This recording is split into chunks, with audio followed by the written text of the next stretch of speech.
Hola, muy buen día. Un gusto inmenso saludarlos a los que se van uniendo a este encuentro que queremos tener juntos.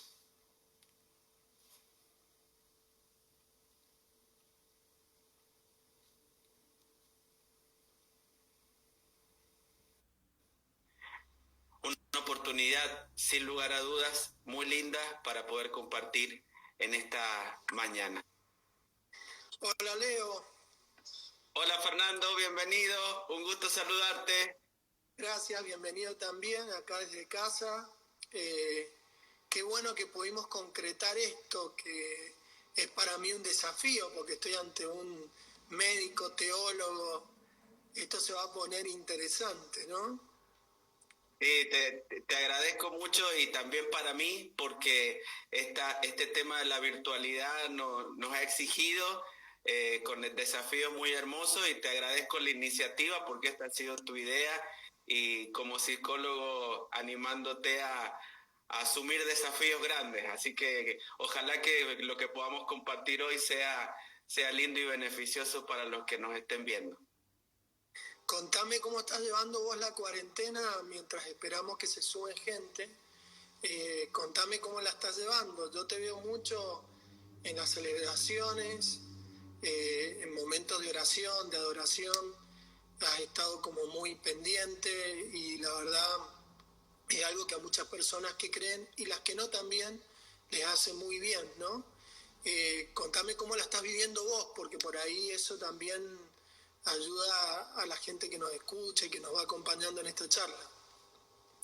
Sí, en primer lugar, como decías, ha sido un gran desafío porque encontrarnos un nuevo modo de vida. Si bien en mi caso, en la parroquia San Pedro y San Pablo, vivo solo habitualmente, las actividades hacia afuera de la parroquia también eran muchas.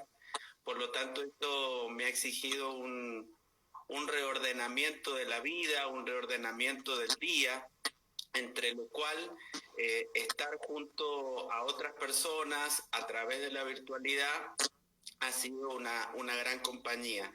Y sobre todo poder descubrir que podemos estar cerca de otros a pesar de de la distancia. Yo estoy muy sorprendido porque, por darte un ejemplo, cuando celebrábamos las misas, por ejemplo, entre semana, yo solía tener un promedio de 10, 15 personas y hoy por hoy, con esto de la virtualidad y con esta circunstancia, estamos teniendo desde la parroquia un promedio de 200 personas en la misa diaria, que se duplica o triplica en la misa del domingo, del sábado. Por eso es un gran desafío y en medio de la soledad encontrar la compañía.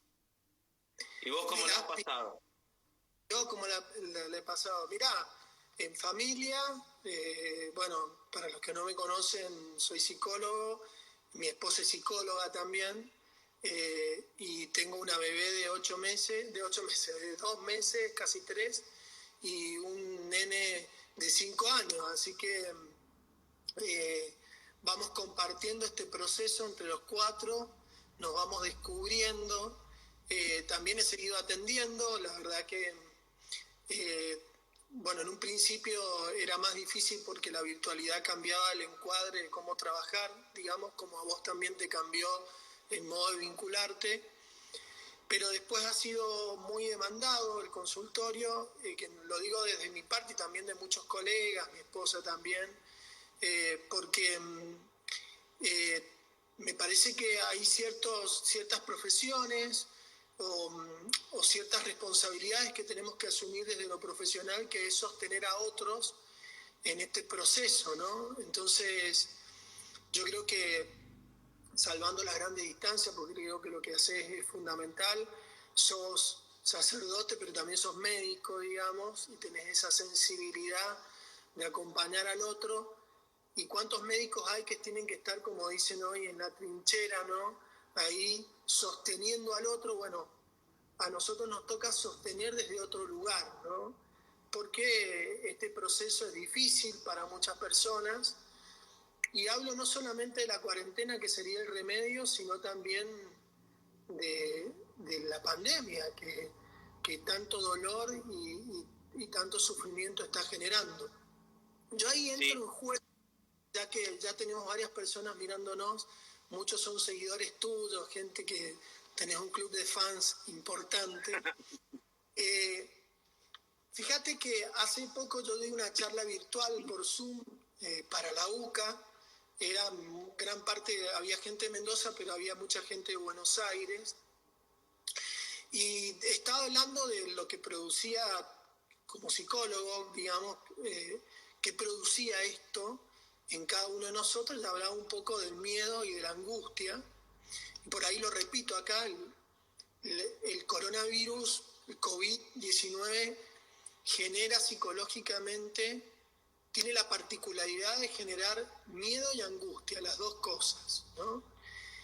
Y yo lo distingo a esto porque el miedo es como una actitud, o sea, es una emoción que nosotros tenemos, pero que nos permite cuidarnos de algo, nos permite tomar recaudos. Pero la angustia, que vos la conocés como médico y como sacerdote más, es el miedo ante lo incierto, es un estado digamos, emocional, de mucho malestar, que genera miedo ante la incertidumbre.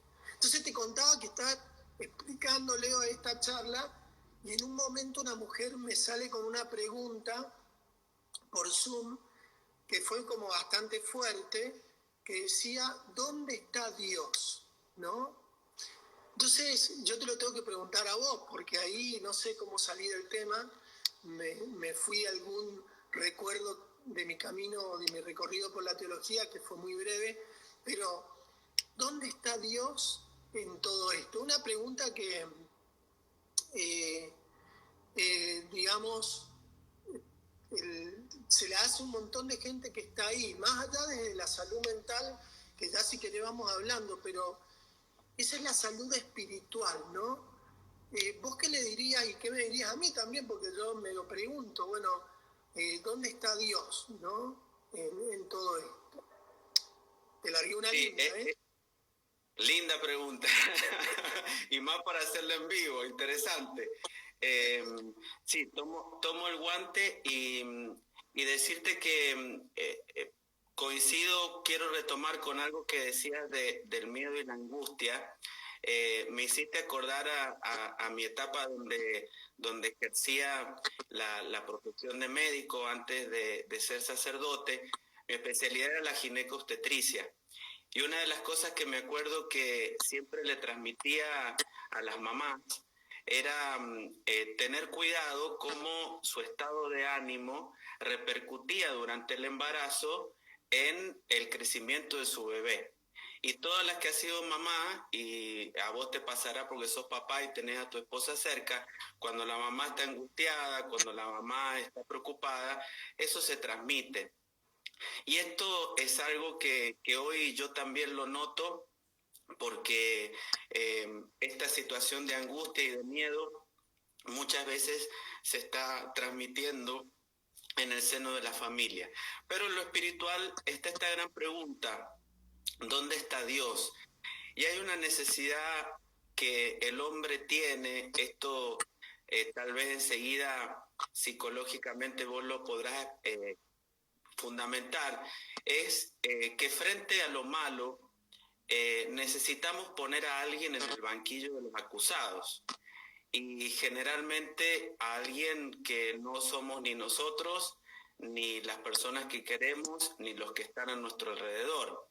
En este caso, el candidato ideal para poner en el banquillo de los acusados es Dios, porque es alguien que está más allá de nosotros, alguien al que no podemos ver, entre comillas, y es por eso que frente a esto nos tenemos que plantear indudablemente qué concepción tenemos de Dios. Y claramente la teología nos muestra que Dios es bien, Dios es amor, y todo lo que provenga de Él va a venir en ese sentido. Es por eso que cuando nosotros intentamos ver estas situaciones difíciles, una de las grandes preguntas, esta pregunta que vos me hacías, es una pregunta que está desde la antigüedad. Si a alguno le gusta la Biblia y ve o lee el libro de Job, ahí se va a plantear justamente el sufrimiento del justo. ¿Por qué sufrimos?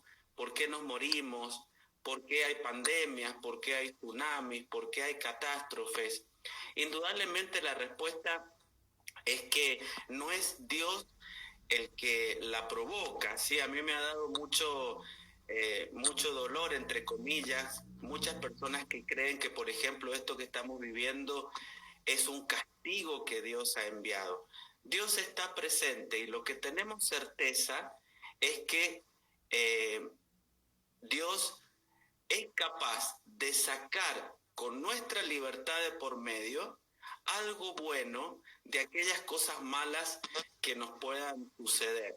Pero corremos con este riesgo, que ahí yo te paso el guante, de que necesariamente cuando nos pasa algo malo o tenemos una dificultad, tenemos que poner a alguien en el banquillo de los acusados y generalmente no somos nosotros mismos, sino otros, ¿verdad? Bueno, está bueno lo que me decís porque hace poco en una charla que tuve con Mercedes Ruz, que es una senadora de acá de la provincia que estaba preocupada por esto, yo le decía que una paciente en un momento me dice, el problema que tengo con lo que está pasando es que no tengo a quién echarle la culpa, ¿no?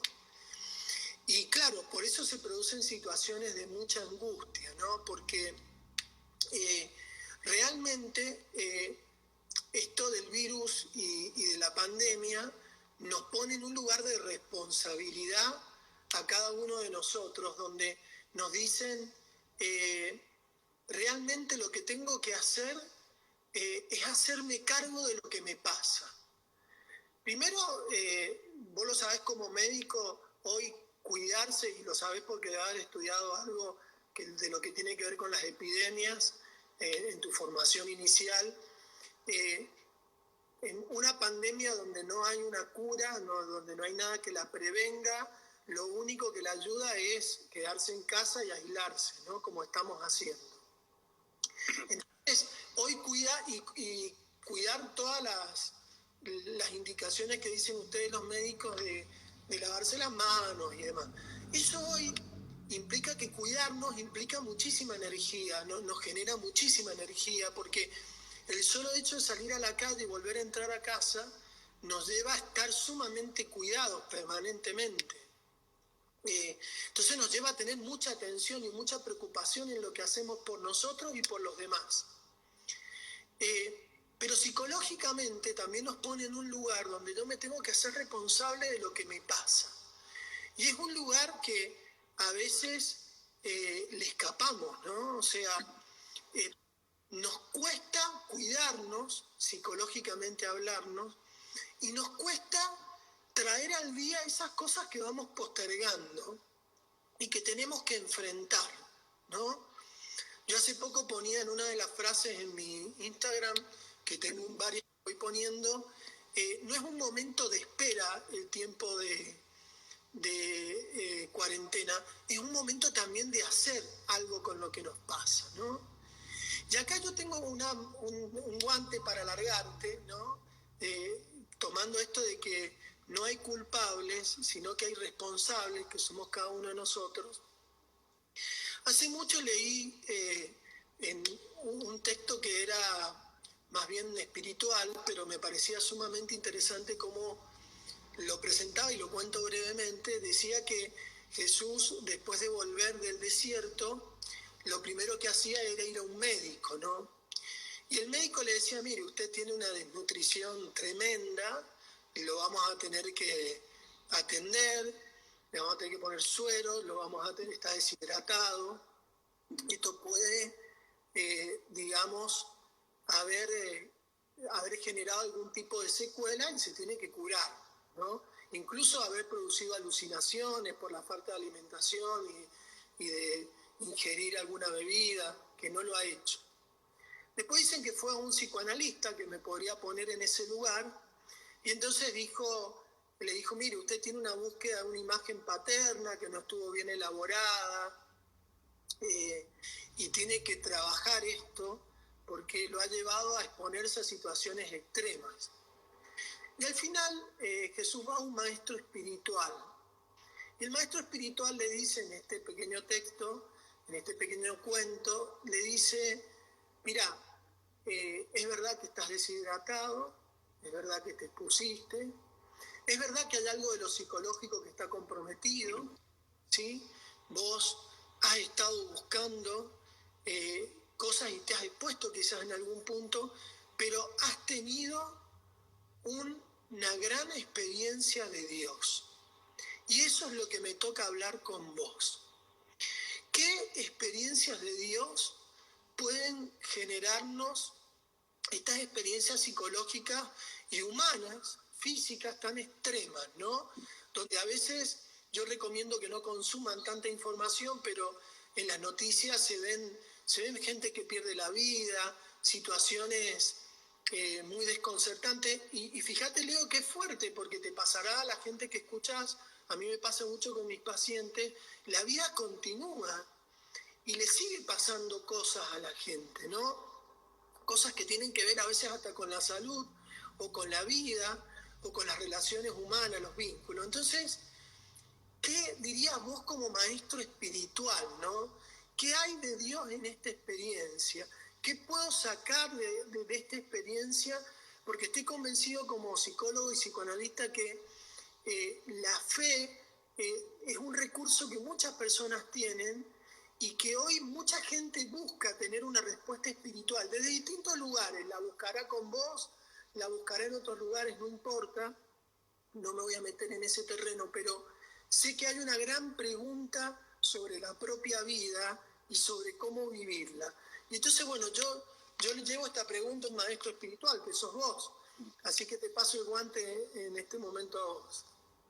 Sí, yo creo que si hay algo que desde lo espiritual, abordándolo en la respuesta que, que ha generado esto del coronavirus, es salir de una estructura psicológica, pero espiritual también, que los hombres habíamos venido alimentando desde hace muchísimas décadas, que es una experiencia de autosuficiencia, ¿sí? Desde la revolución industrial para adelante, si nos vamos un poco en la historia, el mundo le ha querido mostrar al hombre que Dios no hace falta, que uno puede lograr las cosas por sus propios méritos o por su propio esfuerzo. De hecho, muchos de los caminos de autoayuda se han fundamentado en esto, ¿no? Es decir, vos solo podés salir de los problemas, vos podés generar las soluciones, y esto nosotros desde la teología lo hemos llamado secularismo, es decir, vivir como si Dios no existiera. Por lo tanto, yo creo que esta experiencia del aislamiento, esta experiencia de encontrar que aquí la pandemia puede alcanzar a cualquier persona, independientemente de la edad, de la situación social, del trabajo que haga, ha hecho caer esta autosuficiencia y al menos para aquellos que se dejan confrontar con esta realidad y buscar en Dios una ayuda o un auxilio, ¿sí? A mí me ha conmovido mucho, por ejemplo, cuando recibo los ecos de las actividades virtuales que estamos proponiendo, de celebraciones, de momentos de reflexión, como muchas personas me dicen, Padre Leo, desde hace muchos años que mi familia no me acompañaba, que yo iba solo o sola a la misa, y ahora de repente cuando llegan las 20, nos encontramos todos. Al principio me decían que era porque no tenían otra cosa para hacer, pero luego se han dado cuenta que es algo que le hace bien. Por lo tanto, yo creo que por aquí se va generando este camino donde el hombre, al sentir que por sí mismo no puede encontrar las soluciones, la busca en alguien, en este caso, como decimos, de la fe superior, alguien que es Dios, y por lo tanto ahí se abren experiencias muy interesantes, ¿no? Porque cuando el hombre puede darle un sentido a la vida, y aquí te comparto el eco, ¿no? Cuando el hombre puede encontrar un sentido para lo que está haciendo y lo pone a Dios en el medio, la vida adquiere un color distinto. A mí lo que me preocupa mucho en si me permitís, y los que nos están viendo, que es muy lindo porque ya van pasando los 80, eh, lo que me preocupa mucho es cuando la vida en este tiempo tan desafiante se torna en colores grises, cuando en realidad estamos llamados a ponerle color, ponerle vida, y Dios tiene un lugar muy importante. Y acá, como bien decías, por supuesto los católicos poniéndole nombre propio, pero también hermanos de otras religiones y confesiones que también están haciendo el mismo camino. Por eso, qué importante cuando podemos poner a Dios que le dé sentido a lo que hacemos y nos haga salir de la autosuficiencia que es tan destructiva, ¿verdad? Sí, y estaba pensando mientras hablabas que a veces los seres humanos, yo puedo tener una frase que a veces le digo a mis pacientes, nos movemos con garantías de que no nos va a pasar nada, de que en la vida no vamos a tener dificultades, ¿no? Hace poco una paciente me decía, es normal que tenga más ganas de que mis hijos tengan más deseo de ser abrazados, tenía hijos chicos, y yo les preguntaba, ¿y vos qué deseo tenés? No, bueno, uno necesita en estos momentos psicológicamente contención porque se vive un poco el desamparo, una situación de desamparo frente a lo incierto, ¿no? Entonces, vivimos primero, un punto fundamental es vivir el día a día con la intensidad que tiene, ¿no? Vos decías, bueno, ¿por qué tendríamos que poner todo de gris? En realidad está pasando algo grave y delicado en el mundo y no lo vamos a negar, pero eso no quiere decir que mi cuarentena y mi tiempo de cuidarme no sea una oportunidad para estar mejor conmigo mismo y con los demás, ¿no? Siempre hay un modo propio de vivir los procesos, hay un modo personal de transitar lo que nos toca transitar en la vida. Algo importante que ha generado desde la perspectiva psicológica esta situación es que muchas veces nosotros, si tomamos la vida como un teatro, como una obra de teatro, vivimos nuestra propia vida como espectadores. Entonces, no nos ponemos en el centro de la escena, estamos como un poco corridos, digamos, mirando la vida cómo pasa, preocupados por un montón de cosas, que esto vos lo has notado seguramente también como sacerdote, cuando te llevan esas consultas de estar preocupado por lo que viene, por lo que pasará, por mi futuro, por mi proyecto, o lo que querás poner en eso, ¿no? Y esta situación de alguna manera nos pone de frente a la toma de decisiones y al hacerme cargo, o sea, nos pone en el centro de la escena. Esta es mi vida y me tengo que hacer cargo de lo que me pasa hoy, de lo que me pasa como papá, como esposo, como amigo, como novio, como novia, como mamá, como viviendo solo en esta situación, como estudiante, como trabajador, salvando la cantidad de situaciones diferentes que pueden haber detrás de los que nos escuchan y mucho más allá, ¿no? Entonces, es un tiempo para encontrarse con el otro, ¿no? En algún punto.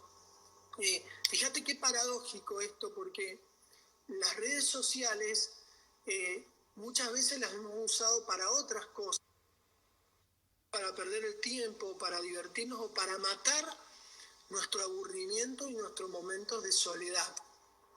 Y hoy son un puente para poner en palabras lo que nos pasa, ¿no? O sea, hoy muchas personas ponen en las redes sociales su casa y lo que hacen en su casa, ¿no? Te hago una pregunta por curiosidad, a vos como sacerdote. La gente te consulta, te escribe. Digo, yo estoy atendiendo y sigo atendiendo como psicólogo y ese lazo lo tengo muy firme, pero vos como sacerdote, con la gente de tu comunidad y de otras comunidades que has pasado, te llegan consultas, audios, gente que te dice, mirá, padre, necesito hablar algo con vos. ¿Te pasa eso?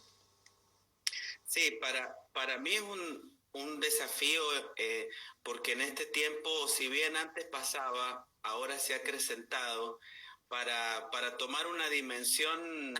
eh, yo, por ejemplo, en el día estoy recibiendo aproximadamente entre 200, 250 mensajes de WhatsApp. Es una barbaridad. No, Es una barbaridad y me pasa algo que también me hace encontrarme con el límite, ¿no? Porque ayer le compartía a una persona que ambos conocemos que es un desafío porque también muchas personas, pasa con las personas mayores, pero también con personas jóvenes que frente a estas situaciones necesitan la inmediatez de la respuesta.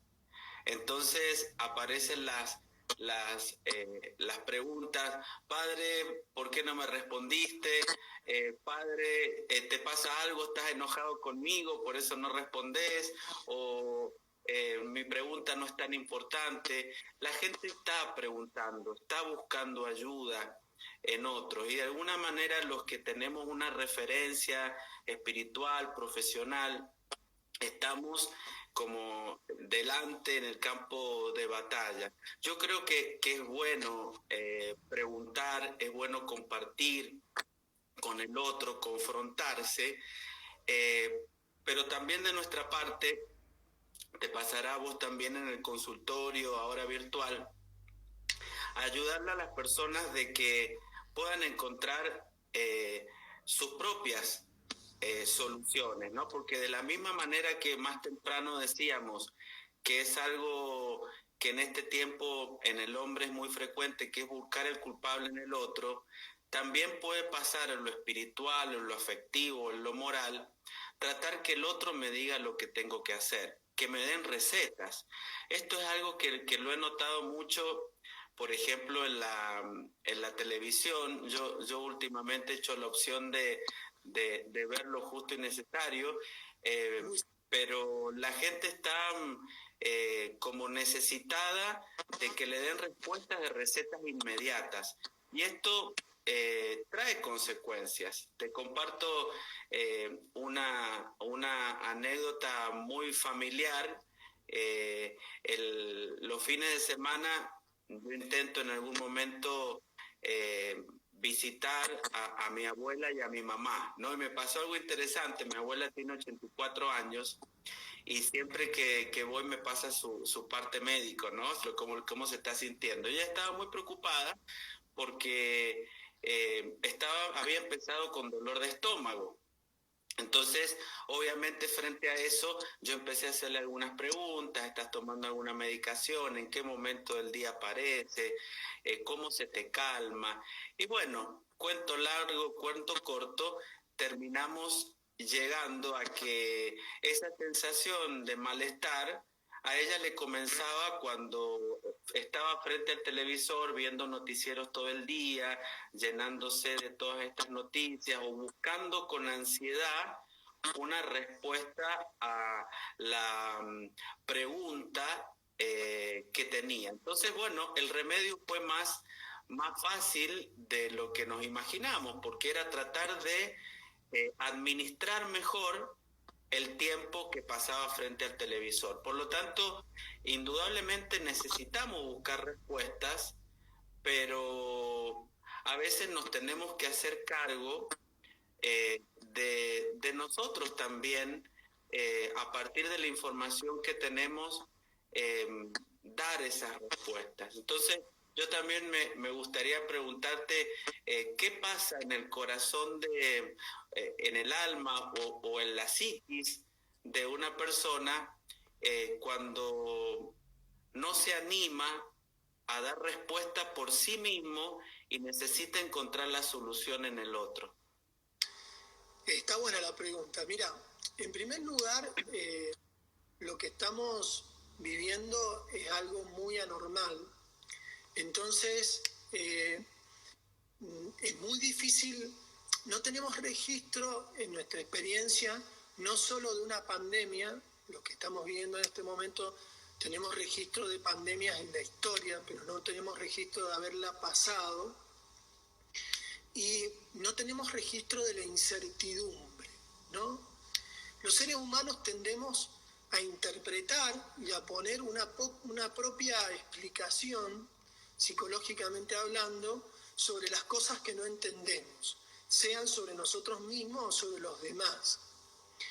Y nos gustan las explicaciones más bien simples y definidas de lo que nos pasa, porque eso de alguna manera nos da tranquilidad, ¿no? En esto somos como niños que nunca terminamos de crecer, y necesitamos como una palabra de alguien que nos dé un poco de serenidad. Yo digo siempre que en esto abre mucho la cabeza no interpretar, digamos. Hay que aceptar que la situación que vivimos nos da miedo, y tenemos que encontrarnos con esa situación para cuidarnos, y hay que aceptar que también nos genera angustia. Y esa angustia se puede elaborar, y es un proceso personal. Yo esto también se lo digo a los pacientes. Mirá, no es que yo te diga algo, porque a veces los pacientes también reclaman como una receta, ¿no? Yo suelo repetir, yo trabajo con lo tuyo, pero el que yo te devuelvo algo que vos vas a trabajar, que vos te vas a llevar, y esto es tuyo, no es mío, ¿no? Y vos lo vas a elaborar. Ayuda mucho, digamos, primero, una de las cosas más valiosas que hay es escuchar. La gente está acostumbrada a hablar y no a escuchar al otro. Y escucharlo me refiero es empatizar con el otro, con lo que le está pasando, y escucharlo desde lo que puede decir. No lo dice igual un niño, un adolescente, un adulto, que yo con mi edad, o un joven, ¿sí? Escuchar es una forma de intervenir y darle un lugar al otro en mí. Eso es lo que se produce psicológicamente. Y eso genera que el otro encuentre un lugar donde poder, digamos, depositar algo lo que le pasa y escucharse de alguna manera. Lo segundo no es solamente escuchar al otro, sino, como lo acabo de decir, escucharse a uno mismo y hacer algo con eso. Primero, con los recursos que tengo, ayuda mucho pedir ayuda, pero también ayuda mucho a hacer lazo con la experiencia que hemos vivido, con esos momentos que logramos superar antes. Ayuda mucho a hacer lazo con una buena lectura, ayuda mucho a rezar para los que tienen fe, ayuda mucho a hacer lazo con la música, que es universal, que es un lenguaje que atraviesa los corazones de todas las personas, y ayuda mucho estar serenos al menos en algún momento del día, que en algún momento yo pueda frenarme y conectarme con lo que me pasa. La ayuda siempre la tendemos a buscar, y nos encantaría encontrar recetas que nos digan qué tenemos que hacer. Por eso mucha gente hoy hace lo que vos hacías al principio y que cambiaste, ¿no?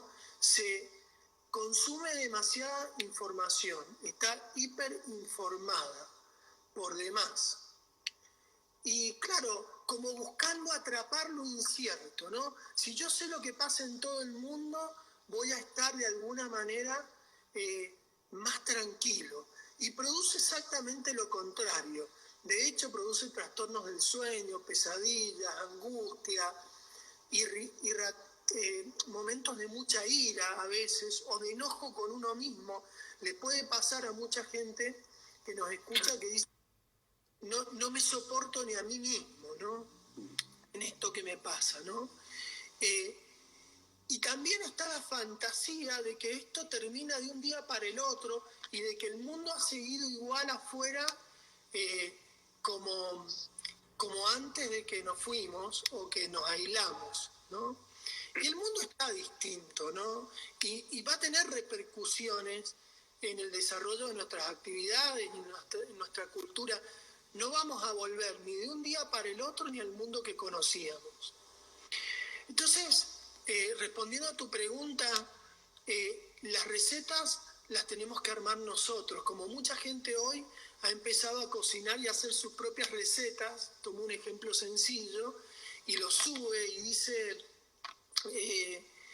bueno, ¿sabés qué? Vos tenés que encontrar tu propia receta para poder vivir vos tu cuarentena, encontrarle el ritmo a tu propio aislamiento, ¿no? Y con los recursos que tenés, en el caso tuyo, Leo, me animo a decirlo a modo figurativo, y bueno, celebrar la Eucaristía, rezar, compartir esos momentos con los demás son tus recursos. Y cada uno de los que están detrás de estas imágenes tendrán los suyos. Ayuda mucho también comunicarse con los demás, ¿no? Y sobre todo con los más vulnerables, ya que mencionaste a tu abuela, lo resalto. Hay que ponerse por ahí un poco en el lugar de alguien que escucha en las noticias, son los más vulnerables, son los que se pueden morir, son los de más riesgo, son los que se pueden contagiar, y sentirse reflejado en esas malas noticias o en esas noticias de precautorias, digamos, un poco para prevenir, genera muchísima angustia. Entonces está bueno llamar al abuelo, a la abuela, al tío, al vecino, hacerle una llamada y decir, che, ¿cómo estás? O un pequeño mensaje. Yo insisto con esto, antes de hacer grandes preguntas o monólogos por WhatsApp o por las redes sociales, está bueno mandar un pequeño mensaje, ¿no? Que no agobie al otro y que sepa que tiene un lugar. El solo hecho de que yo esté pensando en vos, ya a vos te genera, o sea, y te lo comunique, ya a vos te genera algo de tranquilidad. Me imagino que también en esto hay una dimensión espiritual que yo tengo menos recursos para explicarla, pero debe haber una conexión de unos con otros de la dimensión espiritual que es mucho más rica, ¿no? Para explicar, me parece, ¿no?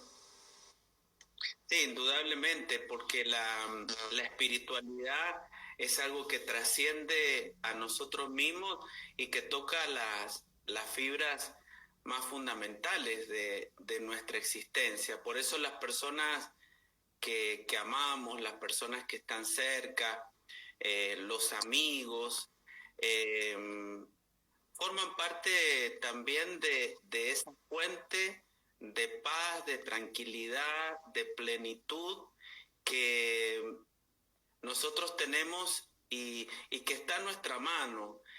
Por eso el compartir con otros, el salir de nosotros mismos, yo le suelo llamar a modo de imagen de ese ostracismo, ¿no? Vieron las ostras que están encerraditas.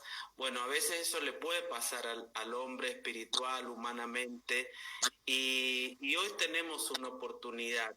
Y también de compartir las buenas noticias. Coincido de que tenemos que ganarle a este modo de comunicar que está encontrando bastantes personas apetecibles que les gusta o necesitan este tipo de información para pasar a una comunicación más propositiva, más positiva y, y ayudarnos unos a otros. Mira, anoche tuve una experiencia muy linda que se me viene a la mente para compartirla.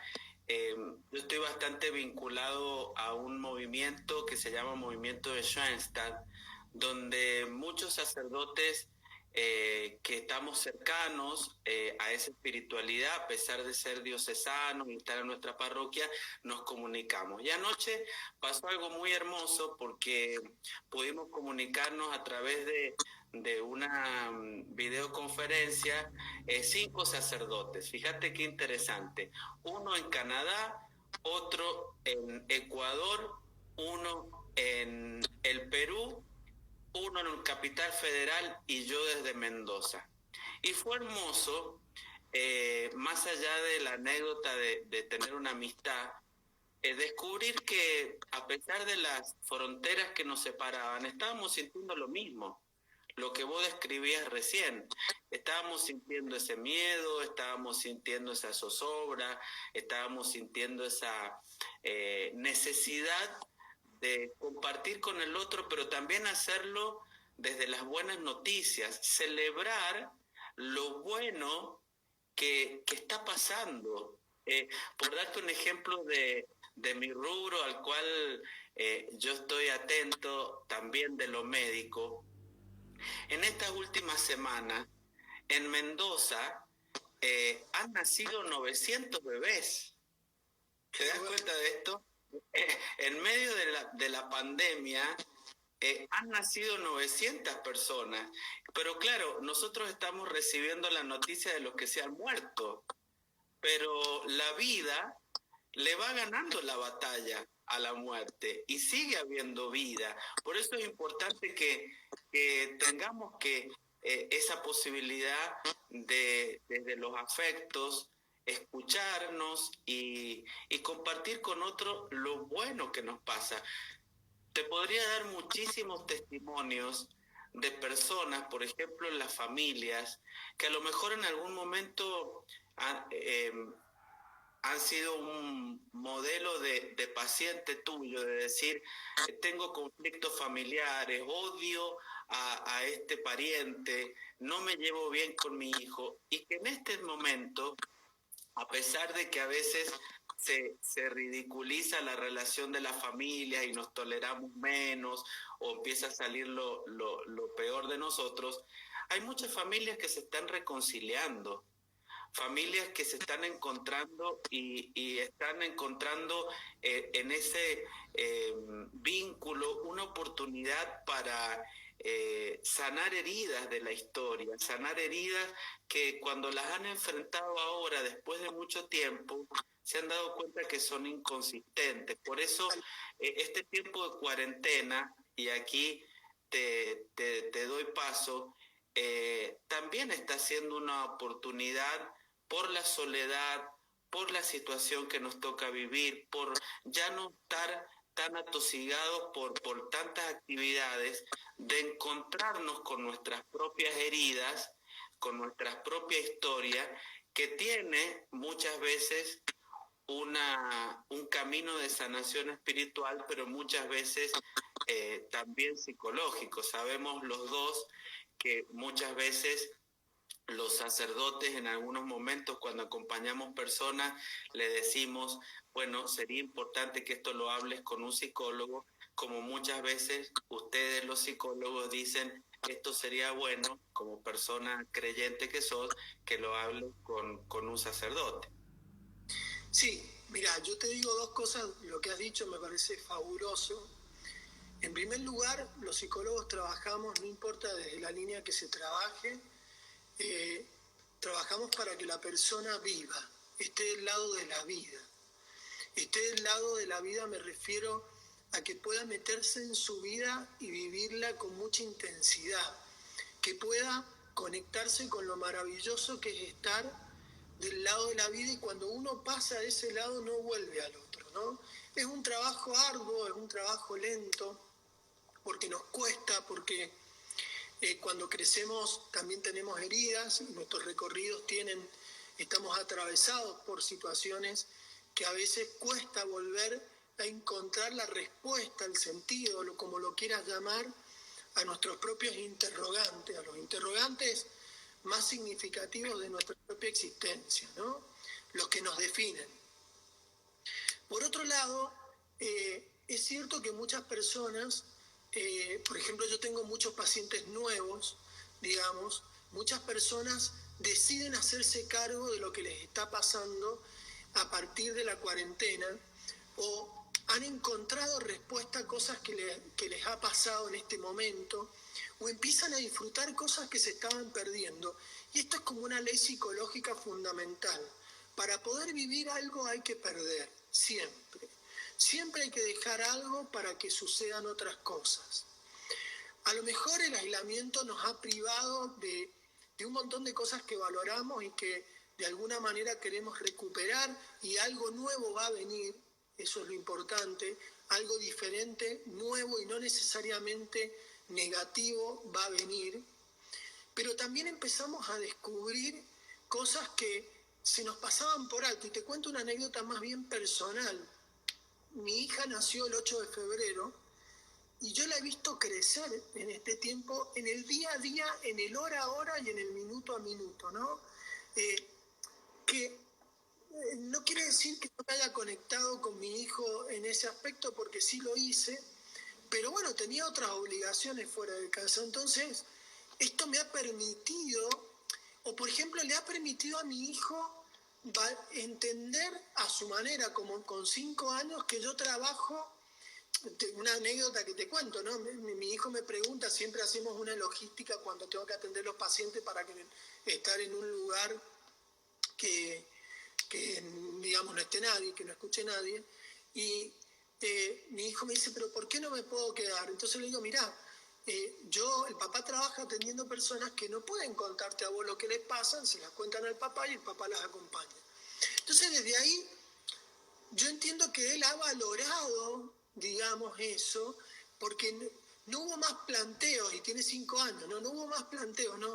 Cuando el papá o la mamá tiene que trabajar, él, bueno, va a hacer algo con uno de los dos, pero deja que el otro siga trabajando. Esas oportunidades no se daban antes. No hay muchas preguntas en la gente, por ahí hay gente que ha valorado mucho que nos encontremos.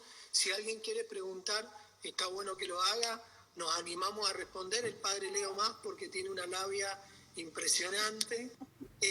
Pero esta es también una situación de aprendizaje, ¿no? Yo te digo esto para terminar de responder el paso que me diste. Hay una psicoanalista francesa, Catherine Millet, que dice, escribe un libro sobre la soledad, y dice, la soledad puede generar desamparo, la experiencia del desamparo, pero también la soledad puede generar la experiencia del encuentro. Y vos fíjate, ella allí toma la experiencia de los místicos, ¿no? Y de los místicos que se aíslan para tener una experiencia de Dios. Lo hace como psicoanalista, pero toma esta experiencia incluso de algunos filósofos y de algunos literatos, ¿no? Algunos poetas, ¿no? La soledad también posibilita el encuentro con otro, y con otro con mayúsculas también. ¿Se entiende? La soledad también puede ser vivida como una oportunidad desde lo psicológico, ¿no? Aunque es verdad que, como dice un antiguo padre de la iglesia, Ireneo de Lyon, pero también lo dice un gran escritor ruso, no hace falta probar todo el mar para saber cómo sabe, digamos, o sea que probando con un poquito de soledad ya sabemos cómo es. Esto también puede ser un tiempo de enseñanza, de estar con nosotros mismos y con los que nos circundan, ¿no? Que es nuestra familia. Y puede ser un tiempo de encuentro con el otro y de sanar, no solamente espiritualmente, sino que de sanar psicológicamente muchas cosas, porque puede ser una oportunidad. No sé qué tenés para decir vos de la soledad. Me guardo una pregunta para el final, que te la quiero hacer como médico, pero ¿qué podés decir de esto de la soledad, incluso viviéndola como sacerdote, ¿no? Sí, y retomo esta palabra que vos dijiste, descubrir que este tiempo de la cuarentena está siendo una oportunidad para encontrarle un valor a la soledad, ¿sí? Indudablemente, si nosotros le preguntamos eh, eh, a cualquier persona que vive solo, se siente solo, cuál es la sensación que tiene, y principalmente las respuestas que vamos a tener no van a ser del todo positivas, pero la soledad, cuando uno se va enfrentando a ella, eh, puede darnos una riqueza inconmensurable. ¿Mm? Los sacerdotes y muchos laicos, tomo un ejemplo práctico, en algún momento hemos tenido la posibilidad de hacer un retiro espiritual.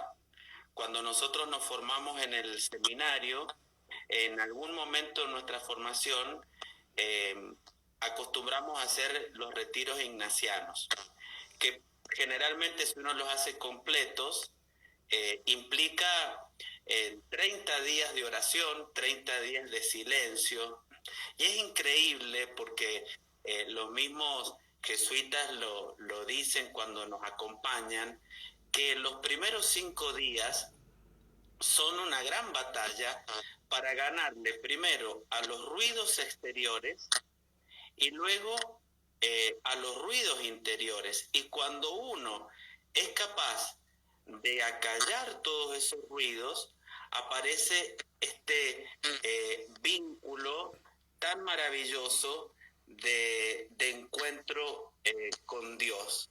Es por eso que la soledad es una oportunidad maravillosa para encontrarnos con nosotros mismos, para encontrarnos con Dios, para encontrarnos con las personas. En tal horario y vamos a hacer tal actividad y tal otra. Porque si no, está esta expresión muy común en muchas personas que dicen, mirá, no sé en qué día estoy, que te debe haber dicho alguien por ahí, o te escriben en un horario por ahí medio raro, tarde, y después te piden disculpas, no, disculpame, no me di cuenta del horario, ¿no? Bueno, uno de los síntomas psicológicos más importantes de la cuarentena es el desorden, ¿no? El desorden en horarios, el no poder canalizar mi deseo en hacer algo productivo. Y fíjate que la rutina, los horarios, los objetivos, pero no a largo plazo voy a lograr, ni tampoco sobrecargado de actividades. Es importante que vos o cualquier persona pueda armarse una rutina de actividades. A veces está relacionada con el trabajo desde casa o afuera de casa, a veces tiene que ver con el cuidado de los que tenemos al lado, pero yo tengo que tener horarios que diferencian un momento del otro. Creo que ahí alguien te preguntaba a vos, padre, no sé si querés leerla. Sí, retomando lo que decías, eh, también desde lo médico existe una respuesta a esta última pregunta de lo importante de los ritmos, porque dentro de los mecanismos biológicos nosotros conocemos lo que se llama el ritmo circadiano. ¿Qué quiere decir eso? Que a lo largo del día nuestro organismo se va amoldando a cada situación. Por ejemplo, hay glándulas, permítanme entrar algo un poquito técnico, que secretan sus hormonas en determinado momento del día. Por eso antes, a lo mejor cuando podíamos viajar, o conversábamos con alguien que había viajado y de repente salía de Argentina a una determinada hora y llegaba 14 horas después a otro país, sentía en su organismo lo que le había sucedido y a partir de esto encontraba malestar. Por eso es muy importante que nosotros hagamos esta rutina porque no es lo mismo cenar a las 10 de la noche a cenar a las 2 de la mañana. O no es lo mismo acostarnos a dormir a las 12, a las 11 o a la 1 que hacerlo a las 4 de la mañana, porque ese tiempo de sueño y de vigilia son importantes para el hombre. Por eso creo que sumando a la respuesta que vos dabas de lo psicológico, también desde lo médico, a esta pregunta que hacían, tener horarios y que esos horarios tengan una cierta rutina nos ayudan también a la salud, ¿sí?